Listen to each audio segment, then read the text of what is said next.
Right, welcome to Matt's Side Chats with Professor Brenton Fitzgerald from Fluid Jiu-Jitsu here. How's everybody doing out there? All right, so as always, we'll give a few seconds, let some people come in and start watching. So before we get into the content, had a very cool week.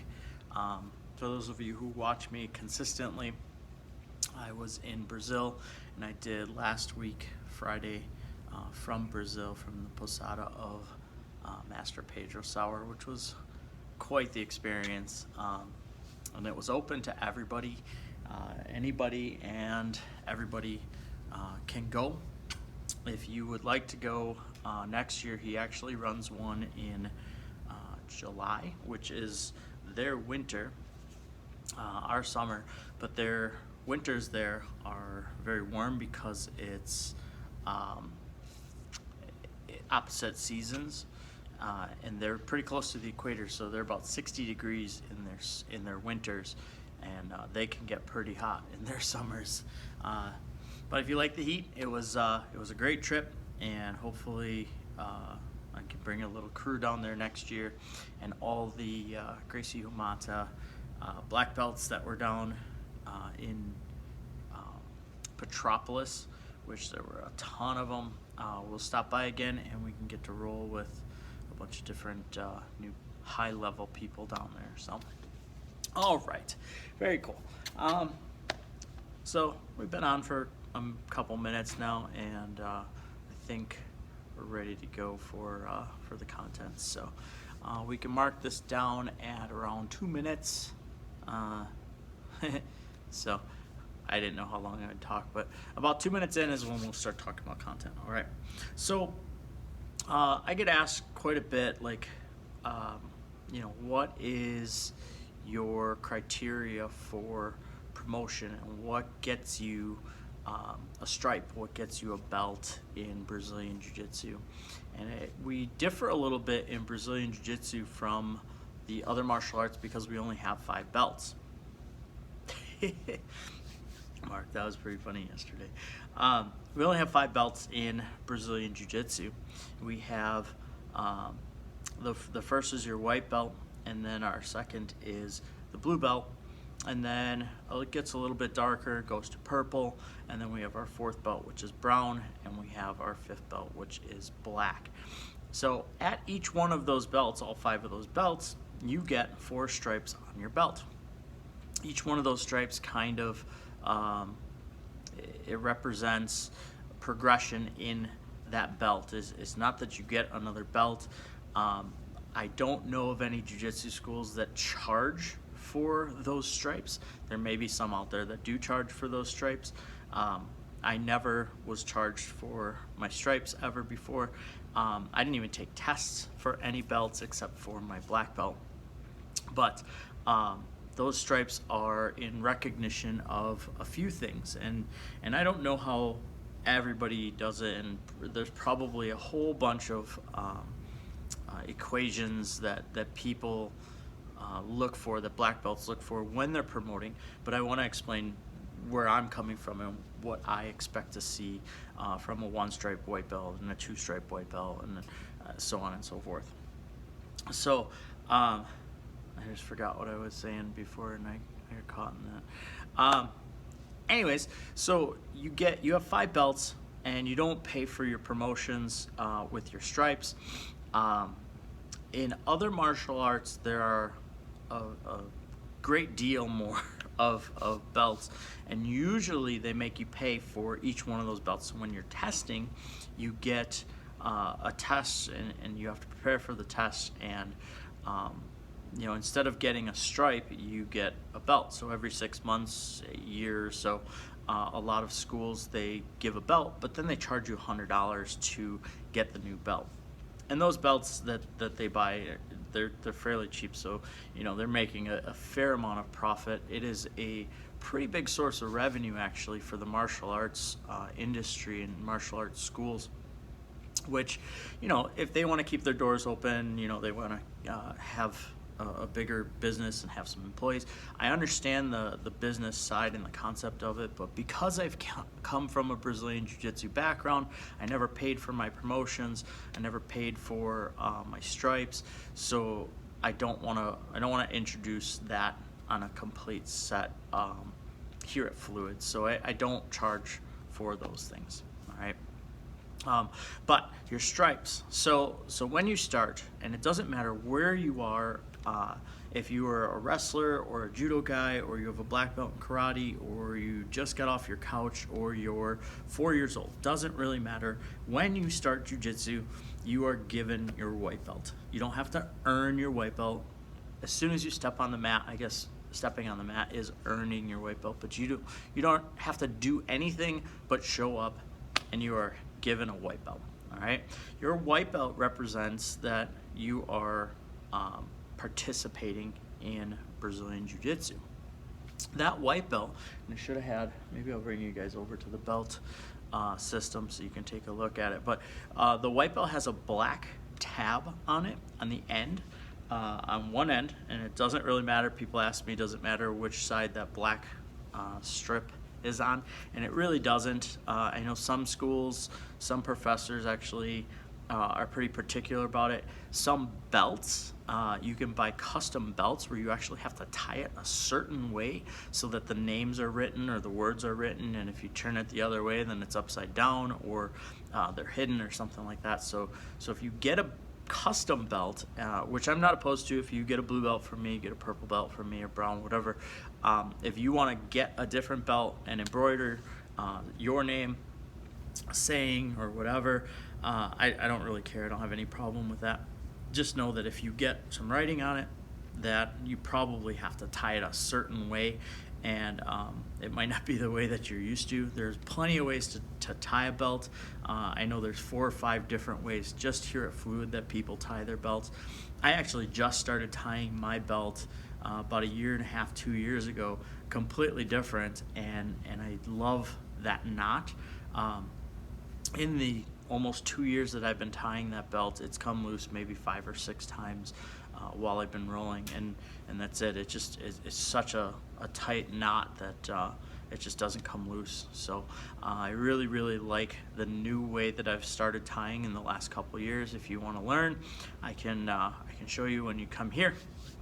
But doesn't matter how you tie it, doesn't matter which side your black stripe is on, but that black stripe gets and it's about 4 or 5 inches long, and it gets pieces of tape wrapped around that belt. I should really go grab a belt so you guys can see what goes on it. I'm wondering what the closest belt is. Can you guys hold on for it? Don't leave me. I got 8 people watching right now. Don't leave me. I'm gonna run and grab a belt. I'll scream and yell so you guys can hear me in the background, but I'm gonna go grab a belt so I can have a visual.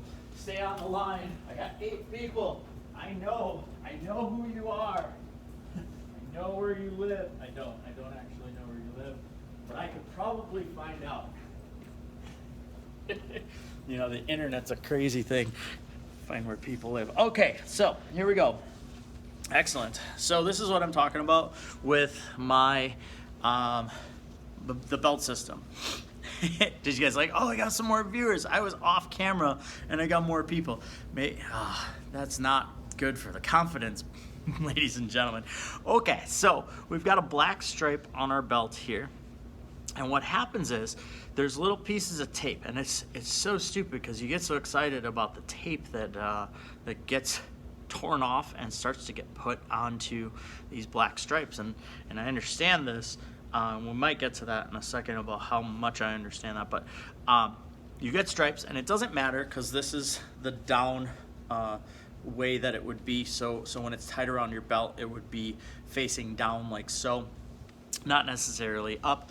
I have seen both ways. Professors have done stripes where they put it at the top and then they go down, and they put 4 stripes. So you get 4 stripes on your white belt, and then when you are ready for your 5th stripe, which isn't a stripe, then you get your blue belt and you get a darker color. All right. I've also seen that people put it on the bottom and then they work their way up. So it doesn't really matter. I've actually seen a couple where there's been like 2 on the top and 1 on the bottom, and then they fill in the rest in the middle. I've seen 1 and 1 on the top and the bottom.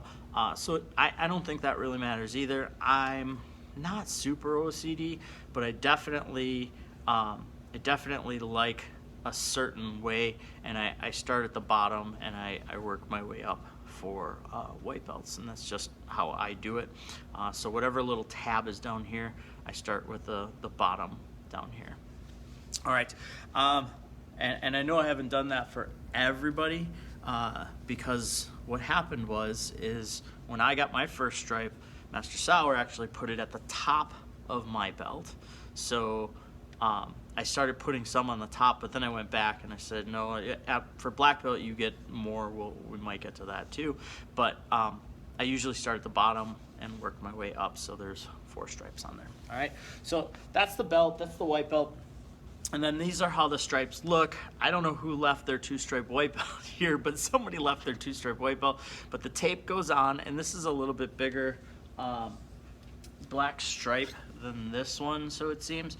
So this is a good inch more. There's a good inch more black stripe than this belt here. So these could have been spaced out a little bit more so that it would be equal, but by the time it's done, maybe there'll be 1 here and 1 here. But this belt's been here for quite a while, so I don't think anybody's gonna get those stripes. And I think it might have been a kid. Yeah, it was a Y1, so it was a kid that left this year and then kind of adopted it. We play some games with the kids with the belts that are left here. If you leave your belt here at Fluid, it will be tied up somewhere in the dojo, and you will have to probably climb to go get it. That's just what we do. Miss Laura usually hangs it up and ties it up in a knot real hard that you can't just stand there and undo it. You actually have to be kind of uncomfortable. So don't leave your belt at the academy, because we will take it and we will do stuff to it that you don't want us to do. All right, so we got the black tab, we've got our 4 stripes. Once you get your 4th stripe, your next promotion, your next stripe would be your blue belt. Then you get 4 stripes on your blue belt. And then your 5th stripe on your blue belt would be your purple, and 4 stripes on the purple to brown, 4 stripes on your brown to black. That process is about 10 years. So it's a long process. People are getting it a little bit shorter now. I don't know if we'll get to that in a second, but it takes about 10 years to get to your black belt. Took a little bit longer years ago because we didn't have high-level instruction. Now we go to black belt pretty much in every academy. You know, it's 3-4 in almost every academy here in Wisconsin. So the new white belts that are coming in are getting black belt instruction right away. When I started up, I had a brown belt. He was the highest ranking in the state of Wisconsin. So I had brown belt instruction as a white belt. Now there's black belts, brown belts, purple belts in every school, and they're giving instruction to the new white belts who are coming in. So the white belts are learning so much faster than they used to, and the progression of jiu-jitsu has been astronomical in the last maybe 10 years or so, just because the level of jiu-jitsu is raising. The entire area of Wisconsin the jiu-jitsu is just phenomenal now. We have some really good schools and academies out here. We got some really good practitioners. I heard that our grappling industries in Wisconsin is one of the biggest in the world. I also heard that we had 700 competitors in the last tournament here. So people are getting promoted faster. All right, so now that we've got the belt system out of the way, rising tide raises all ships for sure, man. That's John Freeland uses that all the time, the rising tide. And that's why I don't hold anything back when I teach. A lot of black belts will keep something in their pocket and they'll pull it out when, oh, I'm almost caught, but I'm going to pull that little trick out and, stop whatever it is. And I teach you those tricks. I show you those things. I give it all to you. If I can think about it while I'm teaching whatever it is, I will give it to you just so that you know what's coming, so that I have to continually improve my jiu-jitsu and get better. But okay, so we've got our belts, right? We've got our 5 belts. We're not paying for it, and it takes 10 years to get through those first 5 belts. I guess we can talk about a little bit of beyond that. So your first stripe on your black belt is after time. It's not necessarily a recognition of being good or better or improving, but it's more so based on time. So you get your black belt 10 years. So at 13 years, you would be eligible for your first stripe. Whoever you are under would recognize that you've been a black belt for 3 years. Boom, you get a stripe. All right. Second stripe is another 3 years, so you're 6 years as a black belt. So the third stripe then is an important one, because that third stripe means that you can give a black belt to someone else. So that third stripe also takes 3 years. So after 9 years of being a black belt, then you can award a black belt to one of your students or someone else. And I was talking to Master Sauer down in Brazil, and he said that after 9 years of being a black belt, that you will have students by that time, by 9 years in. And what is the quality of your students? And are you starting to get those students ready? Because it's almost been 10 years if you started having students when you turned black, that what is their qualities? How are they not only practicing jiu-jitsu and being good physically at jiu-jitsu, but also how is their life? Have they got their life in order? Are they on a good path? Are they being a great representative of our gentle art? Are they being a martial artist, or are they just a tough fighter and they just want to beat people up and get into fights, and they're not being a good person. They're just being good at fighting, good at rolling. So Master Sauer was saying that he has met my students, and he knows me. He stayed with my family. He knows my son-in-law and daughter very well. And he said that I'm raising quality people in my students. And then he said, except for that one guy, what's his name? He's Hispanic, very, very loud, and he was referring to Miguel. So, shout out to Miguel. He's not even on Facebook, but he actually said, he's like, you have great students. I've met your students. I met your family. And how about that one guy? He's Hispanic. So that was pretty funny. Nobody laughed at that. That's funny as heck. But he remembered Miguel. Miguel is kind of unforgettable. He's our kids coach here at Fluid. He's just turned purple not too long ago. Yeah. So okay. So we've got that out of the way. You get your stripes. Then you get your fourth stripe is 5 years after. is 5 years after. Your third stripe. So it's not 3 years anymore, it's 5 years. And then your fifth stripe is another 5 years. Your sixth stripe is another 5 years, and then it goes up exponentially. I'm 15 years away from that, so I don't know the exact numbers, but it's funny as heck, yeah. Master Sauer, he literally said, he couldn't remember his name, but he remembered Miguel.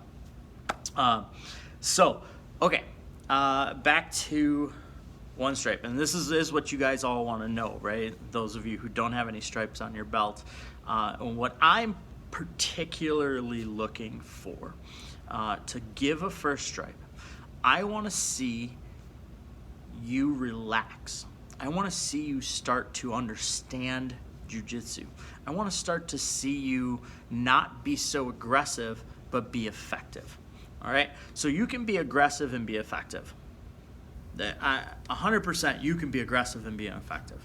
But that's not really the essence of jiu-jitsu. The essence of jiu-jitsu is to use as little effort and as little strength as possible for maximum effect. For those of you who know poetry is basically using the least amount of words for the most amount of meaning. That's what poetry essentially does, right? So you can write something and make it very wordy, but it doesn't really say a whole lot.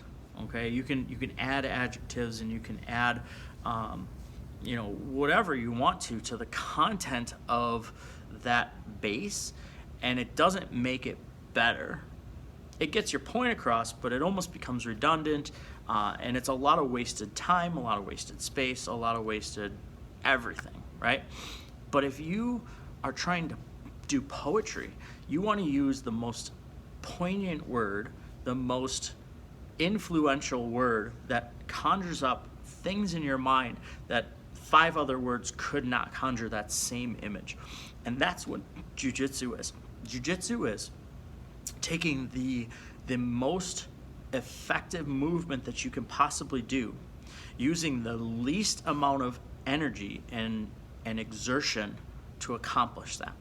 So when I'm looking for first strike, I'm looking for not someone who's going to come and maul you over and get a top position and pass a guard and pass a blue belt's guard or pass a purple belt's guard, or even beat up on the other white belts. That's not what I'm looking for.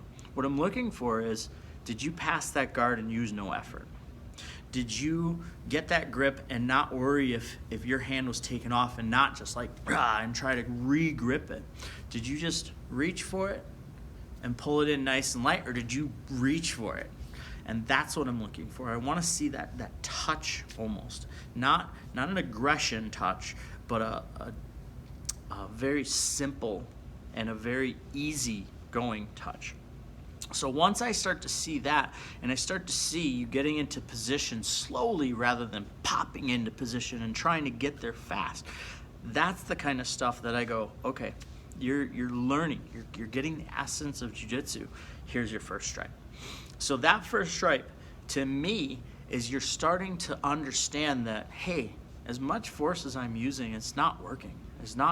I'm not getting any further. I'm not doing any more than if I do that the same motion, but with less energy, less strength, less speed, and I can still be just as effective. And there are times to be more fast. There's times to be faster. There's times to use a little bit more strength, for sure.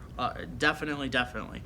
But learning when to be able to use mechanics and use the body as a jack. You guys remember that story? For those of you who haven't heard the story, if I asked you to go lift a car, I said go out there and pick that car up for me. A lot of people would go under it and they'd pick a car up, right? And they'd get under and they'd try a sensual touch. It's not sensual in a way. I mean, we talked about that love languages a few weeks ago, Ellie. Yeah, I mean, sensual's got a better meaning than sexual here, but it's more, it's like a dainty, like Master Sauer talks about grabbing a gi with 2 fingers and grabbing this way, so you're grabbing here, so that if your hand gets ripped off, your 2 fingers let go. And if you have to grip with more fingers to hold on, then you're probably holding too tight. And he talks about that quite often. But learning how to grip without putting a death grip on, to learn how to choke with minimal effort, to learn how to move your hips without popping through and just sliding into it rather than churning as fast as you can and pushing as hard as you can. That kind of stuff is what learning jiu-jitsu is. So great concept, and I'll probably bring it up a lot while I'm teaching in the next few months. But when we're doing jiu-jitsu, we don't want to steal jiu-jitsu. We don't want to take the jiu-jitsu from our partners and the people we're rolling with, right? So if we're rolling with somebody and we are trying to go really hard at them, and we don't, we're not seeing what we do because we're going so hard, we're not seeing what they do because we're focused on what we're doing, then we have to steal everything that we get, right? So we're going so fast that we're trying to grab and we're trying to reach and we're trying to do things that we don't really know, and sometimes we get lucky and it's like, oh, that was cool, I did something right? But if you slow down, if you back up and you start to negotiate with the person you're going with, and you start to see, oh, he's grabbing me here, and he's not grabbing me with all of his hand, he's got 1 finger not gripping. Why? And then you look and you wonder why, And then you try to get that grip off, and you're like, why wouldn't you grip with all 4 fingers on there? Why wouldn't you put your thumb on the inside here? Why do you do that stuff? And you start to ask questions, and you start to notice the little intricacies that the blue belts and the purple belts and the brown belts do. And you start to see that they're not using that aggression. They're using the mechanics. They're understanding how to manipulate your body by using their body, using their jacks. So if we pick up the car, right? A white belt is going to pick up the car, he's going to go down, he's going to try to pick up the car, right? Well, a blue belt might get down and use their legs and squat down and lift up the car with their legs and get a lot more strength, a lot more muscle into it, right? A purple belt's going to say, hey, can you come help me lift the car? And he's going to have some help. He's going to get a couple people. And the brown belt's going to go out there and he's going to say, okay, well, I'll let you guys do that. So it's an easier, simple way. The black belt comes out and he's like, well, we'll just use a jack. And jack it up and bring the car up. So if you learn that concept and you understand that you can make things simpler, the start of that, when I start to see that you're not going aggressive and that you're making things simpler for yourself, that's when I'm looking at your first stripe. All right? That comes right around the 4 to 8 month mark. And it's different for everybody.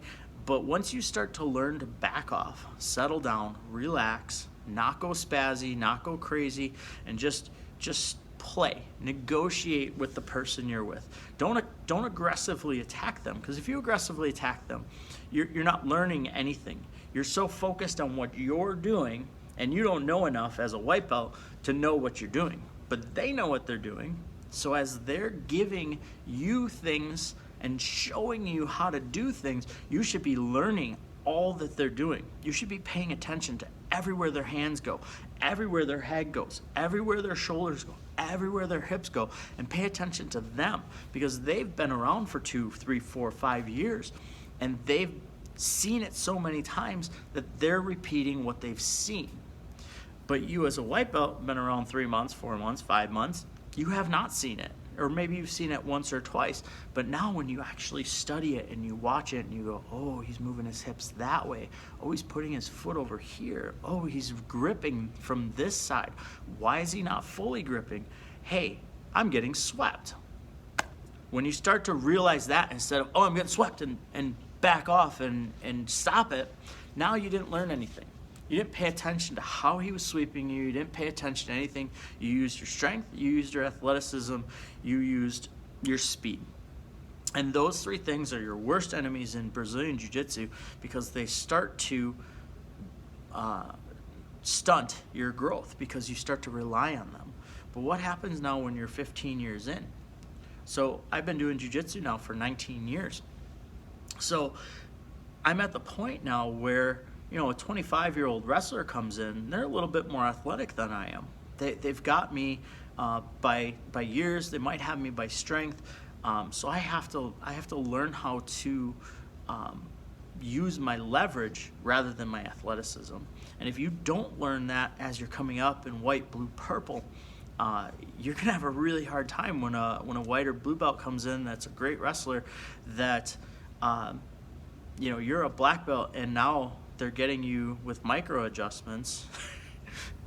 Somebody should laugh at that, because that's funny. I started a group. I started watching a group, and a 2-stripe white belt tapped out a 2-stripe purple belt in this group, and he bragged about it. And they have been ripping him a new one for the whole week. I've seen 200 posts about how this guy, oh man, it's been funny. For those of you who know, you guys know. But as a black belt, like, everybody's gunning for me. Everybody wants to say, oh, I tapped out the black belt. Like, I don't have easy rolls. Nobody just moves with me. They all want to test their mettle against a black belt. So once you get to that point, even when you're purple and brown, man, nobody's going to go easy on you. The white belt's going to try to kill you.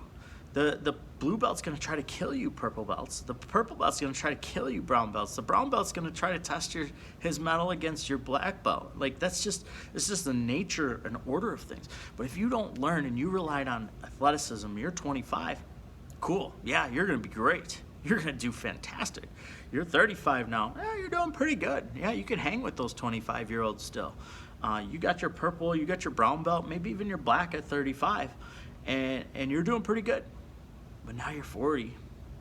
Now that 25-year-old blue belt, because you only had strength, you only had speed, now he's got you in those.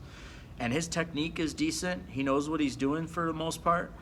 And you just relied on doing strength things, and you just relied on speed things. Now where are you at? You're 45. Now you're slowing down, man. Now a 25-year-old's going to run a train on you. He's going to beat the snot out of you. Now you're 50, 60, 70.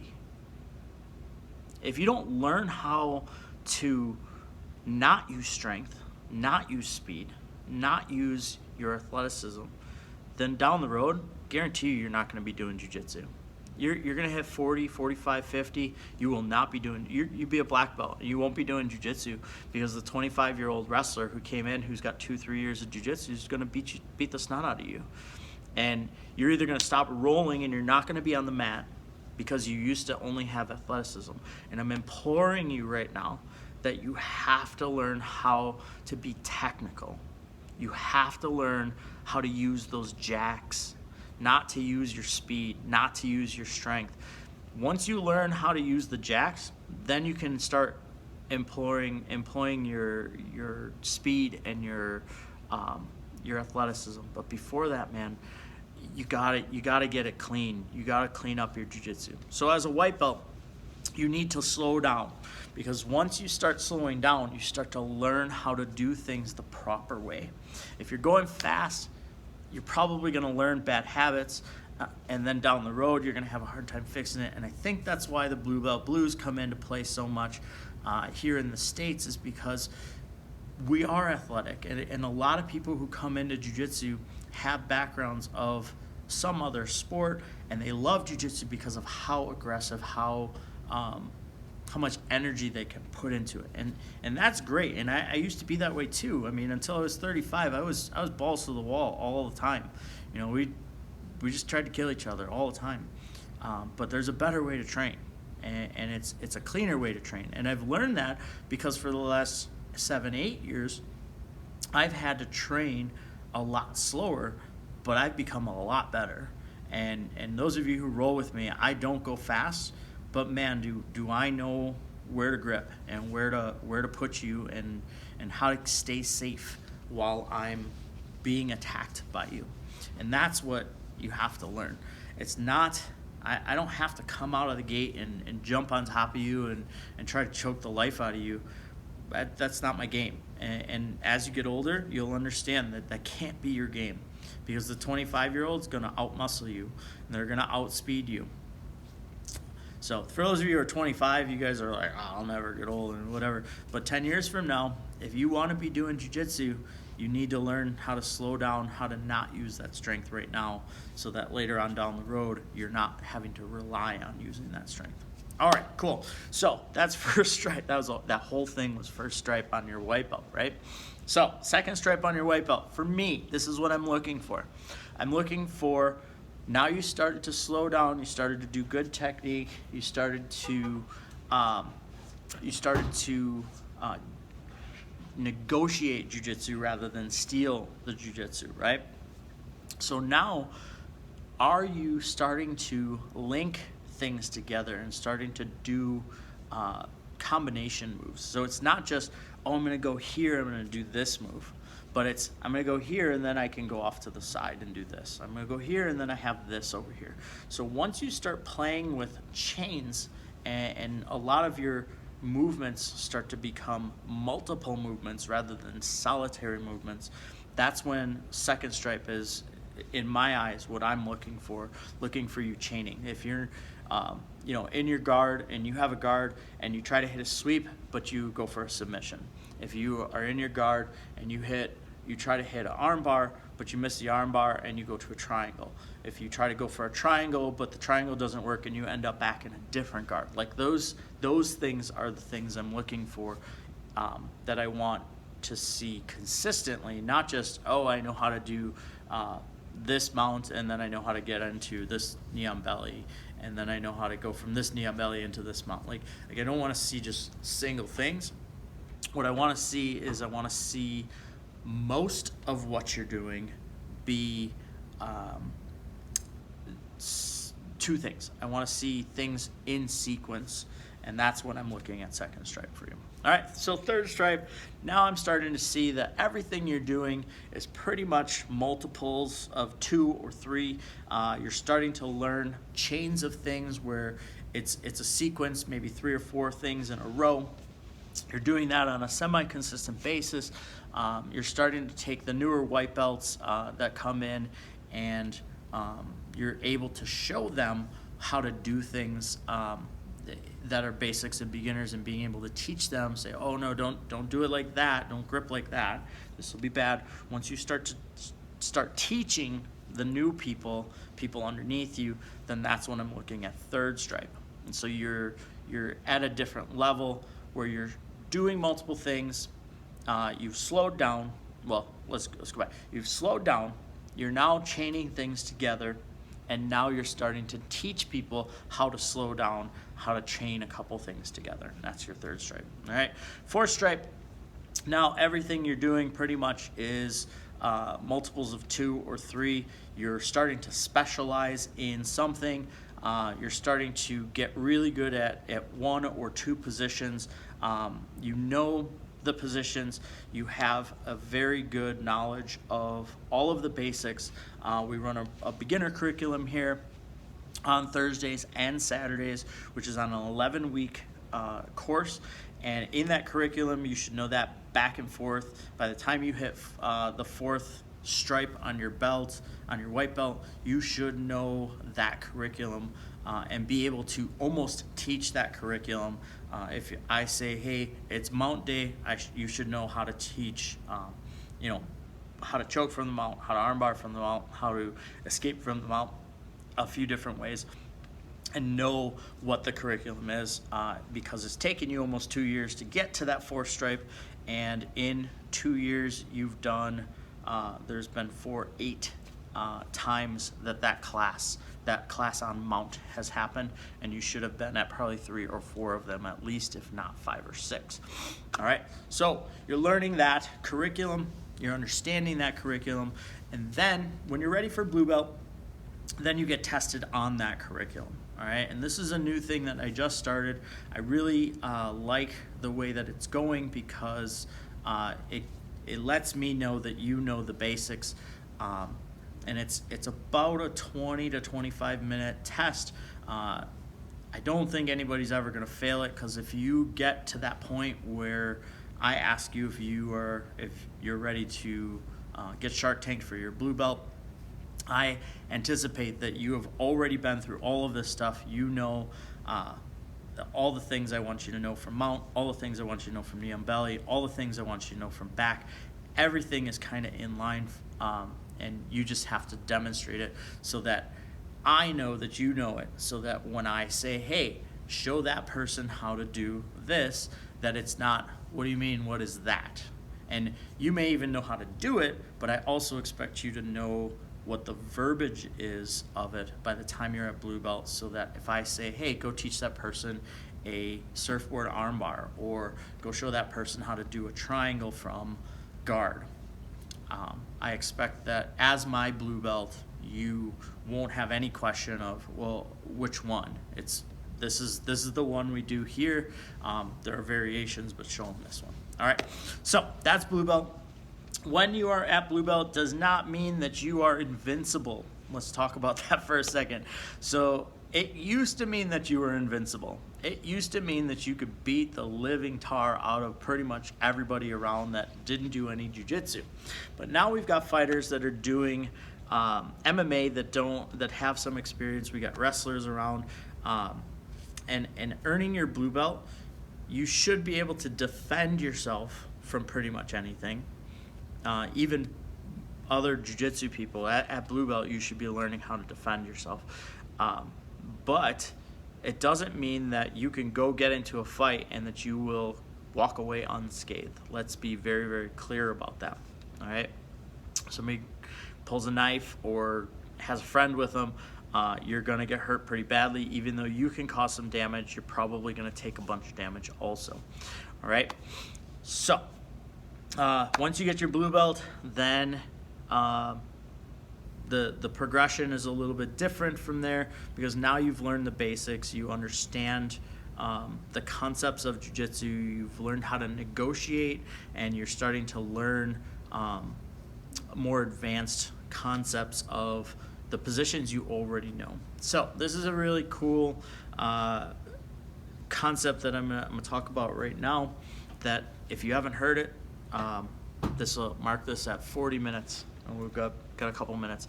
So if you make it to blue belt, what that means to me is that you have every book in your library of every move and every position that you're probably ever going to see, with the exception of a few. All right, you're building a library. You have hundreds of books because you've seen side control, you've seen lasso guard, you've seen mount, you've seen knee shield, you've seen the triangle, you've seen arm bars, you've seen X strokes. You've seen all that stuff by the time you're blue belt, which takes 2 to 2.5 years. I should have mentioned that. But by the time you're blue belt, you've only read the first page of most of those. Maybe you've read the first chapter of a couple of them, and you started to learn, side control, and you read the first chapter of side control. So then, when you are blue belt, then you start to read those books. You start to read chapters of those books, and you say, oh, I'm gonna work on my triangle for the next couple months. I'm gonna read the chapters in triangle. Oh, I can get triangle from mount. Oh, cool. I can get triangle from this position. Oh, I can do a reverse triangle. Hey, I can get a head and arm triangle with my arms. You start to learn the triangle, and you start to read that book. Then you move on, you do another book, but you've already read the triangle book, so you have that information, but you have all those other books. You have your lasso guard book that you have to read the information about. Then you get to watch videos and see seminars and have specialists that have read more of that book than you could have, that read the book to you, and you start to learn and negotiate the information from that and those resources, from those people, from those videos. So at blue belt, you start to develop your style. You start to develop what you do as a practitioner of jiu-jitsu. And that is the progression. So about every 6 months in your blue belt, 4 to 6 months, you start to get a stripe, because you're learning more and more about what you already know. And that process really is the same the whole way through, all the way up through black belt, because you're continually learning things about the things you already knew.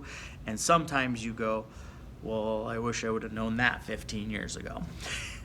So the learning is never ending in jiu-jitsu. And the stripes after white belt are less important, in my opinion. The first 4 stripes are very, very important on your white belt. They're benchmarks for me to know where you are at in your jiu-jitsu journey. Once you hit blue belt, now it's just about reading the books. The stuff that you learned in those first 4 stripes, it's about expanding it and learning more about it, making it simpler, learning how to use those jacks. So anyways, I was in Brazil last week. I was fortunate enough to get a second stripe on my black belt. I have been a black belt next in a month and a half. I will have been a black belt for 6 years, which would have been my second stripe.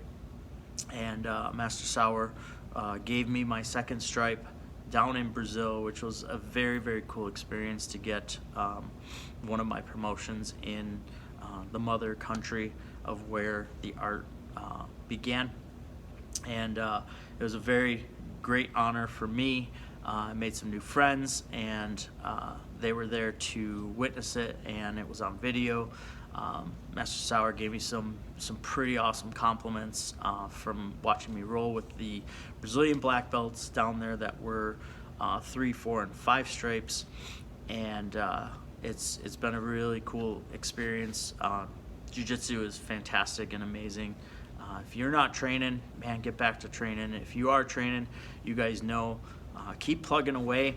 I don't know what your goal is. I don't know where you want to be with this, but jiu-jitsu will make you a better person.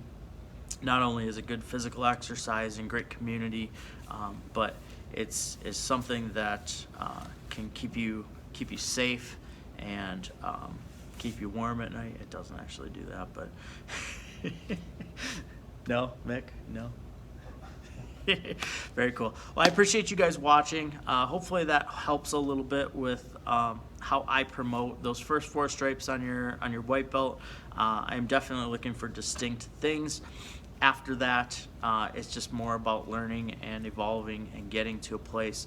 Once you hit black belt, it's all about time. It's not about how good you are, how about what you win or anything. It's just a matter of being a black belt for that long. Hopefully you guys all get there. It's a 10-year journey. It's not easy. Most people don't make it, and hopefully you guys will. So we had a lot more to talk about that I didn't really get to. This is a fun little conversation. Hopefully you guys enjoyed. I will be back next week. If you guys got any topics you guys want to hear about, I'd love to talk about some things that you guys want to know. But I appreciate it. I will see you guys on the mats.